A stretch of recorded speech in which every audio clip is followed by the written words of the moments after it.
বানাইছি বগুড়াইতে যাবে সোজা ইসি রোডে চলে আসবে। আর নাহলে সোডা বিশ্ব রোডে চলে কোন জায়গায় বগুড়া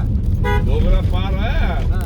যে জায়গা মন্দিরে ওই মন্দিরের জায়গার নাম কন তাই ওরা চিনবে না ওই বাসালারা। ও ভবানীপুরে ডাইরেক্ট একটা বাস বলে ওখান থেকে যায় বগুড়াতে সামনেই দাঁড়াবে না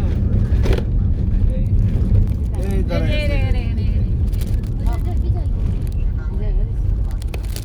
আর যেটাতে সুবিধা হবে খবর দিয়ে দিদা আমার দিদা দেখো আসো আসো ভাই দিদা খুলে দাও যাবে না ওরা? আসবো এই দেখো মনি দেখো বাবা ওরে বাবা রে অনেক কি গরম এসির মধ্যে বসে আছিলি তার আমি যাইলো আরে গরম আরে গরম না এটা নাম সে কি গরম মুখে বসাতে যাচ্ছে আশীর্বাদ করো হ্যাঁ তোমার মুখে না এটা রাখছে না দিদা ঠিক আছে ও আমার তো